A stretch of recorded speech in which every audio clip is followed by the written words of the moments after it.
नमस्कार, खबरों का पंचनामा देख रहे हैं आप और मैं हूं आपके साथ दिव्या सिंह। हम लेकर आए हैं देश और दुनिया की 5 बड़ी खबरें, जिस पर चर्चा के लिए हमारे साथ स्टूडियो में मौजूद हैं कैपिटल टीवी के एग्जीक्यूटिव एडिटर राजीव जी। सर, आपका स्वागत है। धन्यवाद। सबसे पहले एक नजर आज की टॉप हेडलाइंस पर। प्रधानमंत्री नरेंद्र मोदी ने लक्षद्वीप को दी करोड़ों की सौगात। बोले, लक्षद्वीप का साइज छोटा लेकिन यहाँ के लोगों का दिल बड़ा। इंडिया अलायंस की वर्चुअल बैठक टली। सीएम नीतीश को बनाया जाना था संयोजक। जल्द हो सकता है अगली बैठक की तारीख का ऐलान।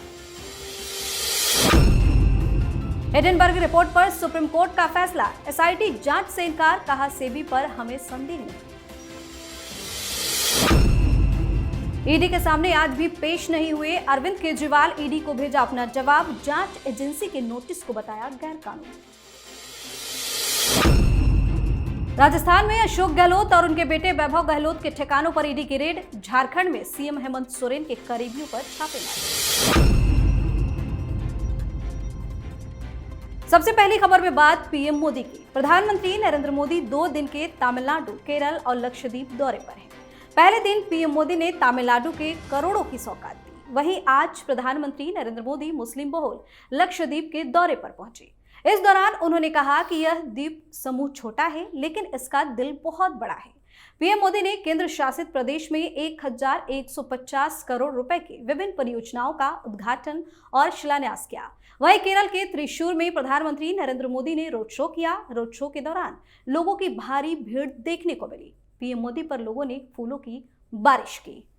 तो 2 दिन के दौरे पर पहुंचे हैं पीएम मोदी और करोड़ों की सौगात दे रहे हैं। देखिए, पीएम मोदी जो काम कर रहे हैं अभी 2014 के बाद से देश की सिर्फ राजनीति नहीं बदली है, बल्कि देश के प्रधानमंत्री के कुछ काम भी बदले हैं। जैसे पहले 10 सालों तक मनमोहन सिंह जैसा प्रधानमंत्री इस देश को मिला, जो न बात करते थे अपनी मर्जी से, न ही पूरे देश के प्रधानमंत्री बनने के लायक कोई ऐसा काम करते थे। उन्होंने अपने पूरे 10 साल के कार्यकाल में कितने बार नॉर्थ ईस्ट का दौरा किया होगा, साउथ इंडिया का दौरा किया होगा, ये कहना मुश्किल दिखाई पड़ रहा है। परेशानी विपक्ष की इसी बात को लेकर है कि अब पीएम मोदी साउथ इंडिया में भी बार बार जाने लगे हैं। ये तमिलनाडु गए, लक्षद्वीप गए और केरल गए। ये करोड़ों के सौगात की बात सिर्फ नहीं है, विकास परियोजनाओं की बात है। 1100 करोड़ के करीब जो लक्षद्वीप में अलग अलग परियोजनाएं दी गई, वहां पर भी उन्होंने रोड शो किया, वहां के लोगों को वाइब्रेट किया।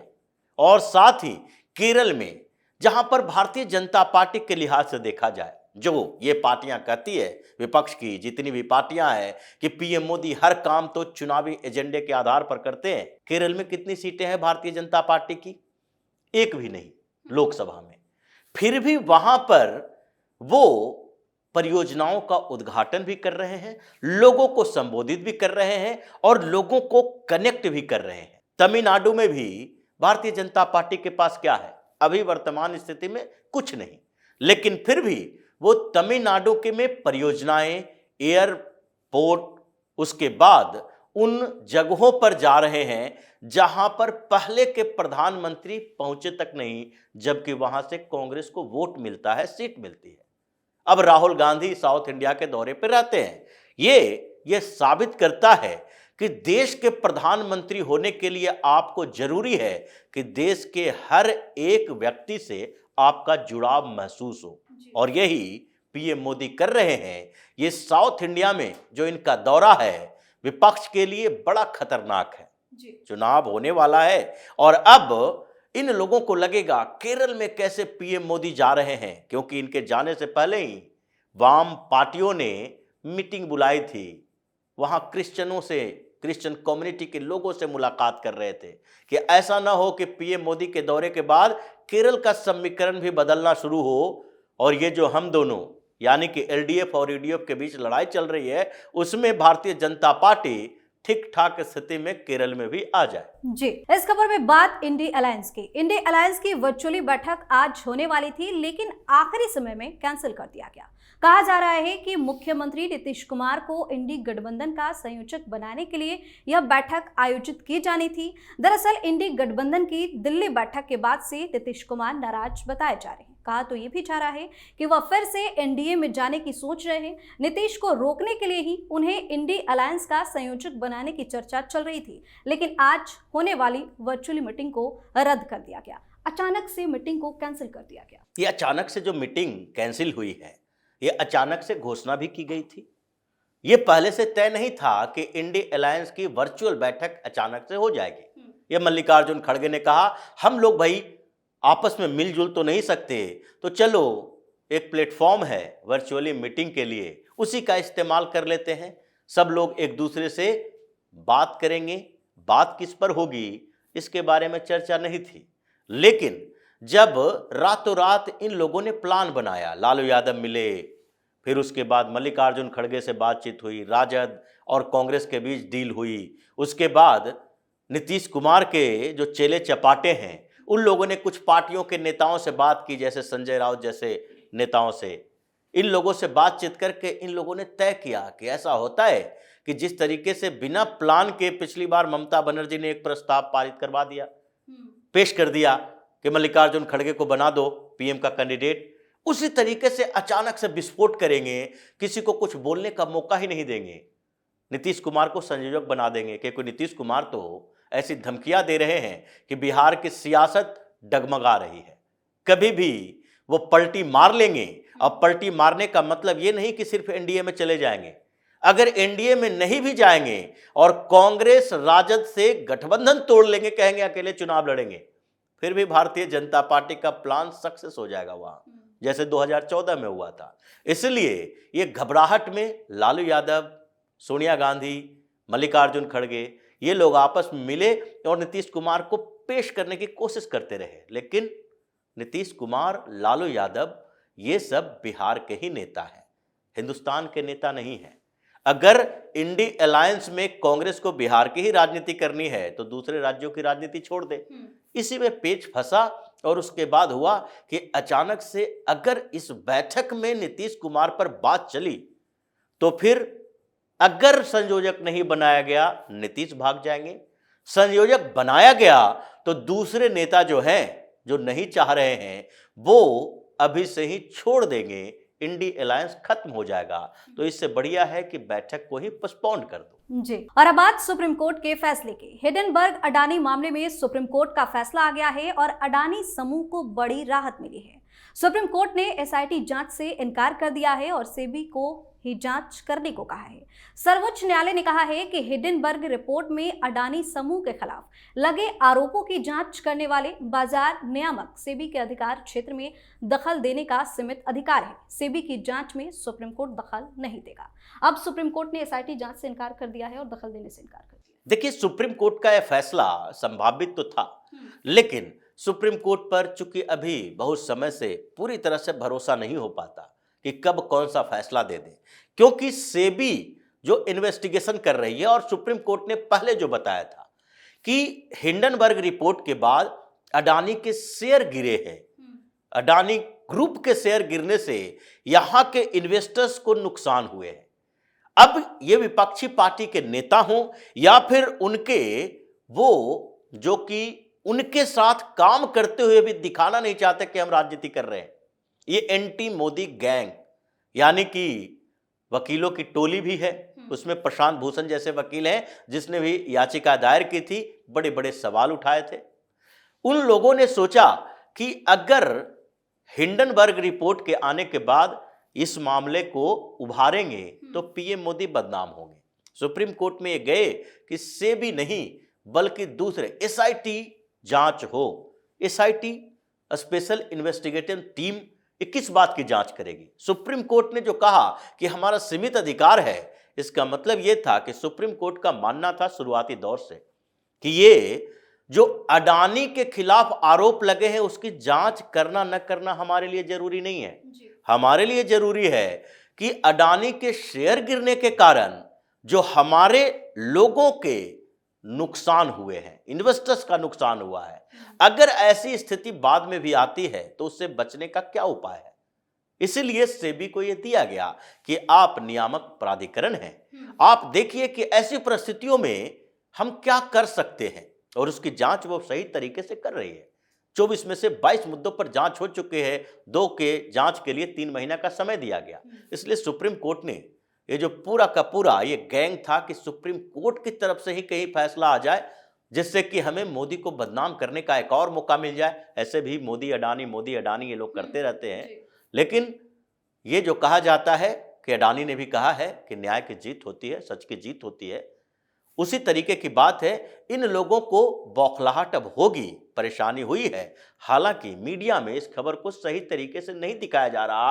अगर यही अडानी के खिलाफ जाता, सेबी के खिलाफ जाता, तो फिर देखते कि पूरी मीडिया में सारे लोग इस बात की चर्चा करते रहते कि ये मोदी की बड़ी हार है सुप्रीम कोर्ट में, अडानी के मुद्दे पर मोदी घिर गए हैं। लेकिन हुआ नहीं और इसलिए सन्नाटा, शांति पसरा हुआ है। जी, इस खबर में बात सीएम केजरीवाल की। दिल्ली शराब नीति में कथित घोटाला मामले में दिल्ली के मुख्यमंत्री अरविंद केजरीवाल आज भी ईडी के सामने पेश नहीं हुए।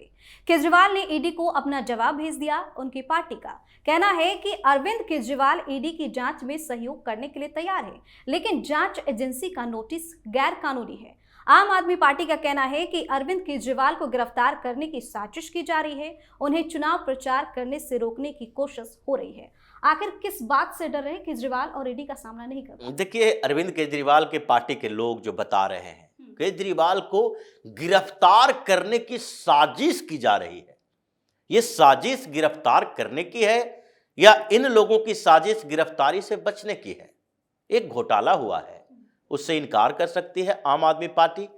ये कहे कि नहीं, मनीष सिसोदिया निर्दोष है, अरविंद केजरीवाल निर्दोष है, विजय नायर निर्दोष है, संजय सिंह निर्दोष है, तो आखिरकार ये घोटाला हुआ कैसे जो 2,500 करोड़ से ज्यादा का लॉस हुआ है, जो सुप्रीम कोर्ट तक ने कह दिया कि 200-300 करोड़ का मनी ट्रेल पकड़ा गया है।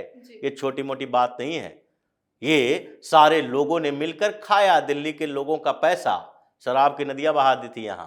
तो ये घोटाला हुआ कहां से, किसने किया, यही तुम इन्वेस्टिगेशन करके बता देते।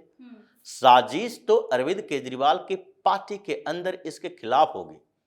ये जो इतना चतुर चालाक लोमड़ी की तरह बुद्धि वाले लोग बैठे हुए हैं इसके अंदर, ये कभी न कभी एक्सपोज होना था, अब एक्सपोज हो रहे हैं।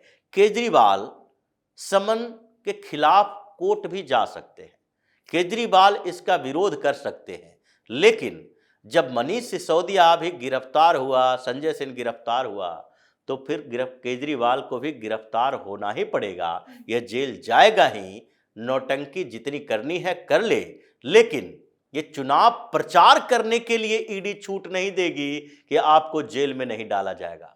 ये आपकी जिम्मेदारी है, आप राजनीति कर रहे हो, घोटाला करके, चोरी करके, डकैती करके आप कहोगे कि हम सीएम हैं तो बच जाएंगे, ये संभव नहीं है। और अरविंद केजरीवाल को अब अगली बार तो ईडी समन भेजेगी और फिर घर से ही घसीट कर ले जाएगी, यही लग रहा है। जी, आखिरी खबर में बात ईडी के एक्शन की। अवैध खनन के मामले में ईडी ने झारखंड और राजस्थान में बड़ी कार्रवाई करते हुए 10 से ज्यादा ठिकानों पर छापेमारी की है। ईडी की रेड में मुख्यमंत्री हेमंत सोरेन के मीडिया सलाहकार सहित एक कलेक्टर और एक डीएसपी का ठिकाना भी शामिल है। वहीं राजस्थान में पूर्व सीएम अशोक गहलोत और उनके बेटे वैभव गहलोत के ठिकानों पर रेड पड़ी।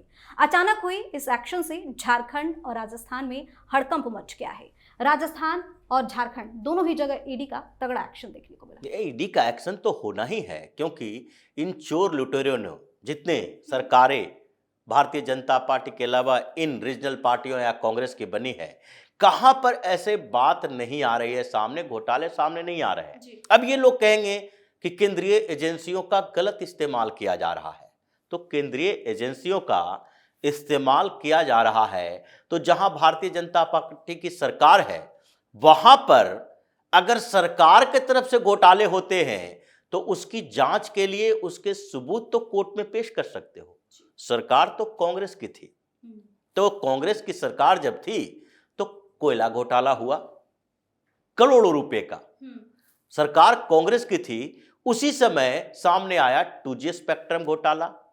ये उस समय केंद्रीय एजेंसियां का इस्तेमाल हो या न हो, लेकिन घोटाला तो सरकार रहते हुए सामने आया था। ये 9 सालों से कांग्रेस जितनी चिल्ला रही है, विपक्षी पार्टी हंगामा कर रहे हैं, देश को लूट रहे हैं भारतीय जनता पार्टी वाले, तो कोई घोटाला तुम सामने क्यों नहीं लेके आ रहे हैं? अगर सरकार होने से घोटाला सामने ना आए, छिपा लिया जाए, तो कांग्रेस के सरकारों में इतना वीवीआईपी चॉपर घोटाला, एंथ्रेक्स घोटाला, 2G स्पेक्ट्रम घोटाला, कोयला घोटाला, इतनी घोटाला सामने क्यों आई? सरकार तो उन्हीं की थी, छुपाया जा सकता था। तो आज कैसे कहोगे कि आज की सरकार किसी की है तो ये छिपा रहे हैं, हम बता नहीं पा रहे हैं? तुम निकम्मों की फौज है तुम्हारे पास। या तो मान लो कि हम कुछ कर नहीं सकते, या मान लो कि घोटाला नहीं हो रहा है। तुम लोगों की सरकारें जहां बनी है वहां हर जगह घोटाला करते हो, चाहे छत्तीसगढ़ में किए या फिर राजस्थान में किए। झारखंड में हेमंत सोरेन तो बेशर्मी की सीमा पार किए हुए है, जिसके खिलाफ इतनी सबूत है, फिर भी वो सीएम की कुर्सी पर बैठा हुआ है। ये भारत में कानून व्यवस्था ऐसे लुंज पुंज बनाए गए कि इन लोगों ने भरपूर फायदा उठाया उसका, और आज भी उठा रहे हैं। लेकिन अब ज्यादा समय तक इन लोगों को फायदा उठाने नहीं दिया जाएगा। अब जल्द ही एक एक करके कार्रवाई होगी, फिर ये चीखते चिल्लाते रहें, जेल से आंदोलन करने की धमकी देते रहें, लेकिन इन घोटालेबाजों को सजा मिलकर रहेगी। जी, बहुत बहुत धन्यवाद सर तमाम जानकारी के लिए। धन्यवाद। खबरों का पंचनामा में आज के लिए फिलहाल इतना ही। देश और विदेश की बाकी खबरों और उनके सटीक एनालिसिस के लिए देखते रहिए कैपिटल टीवी। हमें लाइक कीजिए, शेयर कीजिए, और हाँ, कैपिटल टीवी को सब्सक्राइब करना बिल्कुल ना भूलें।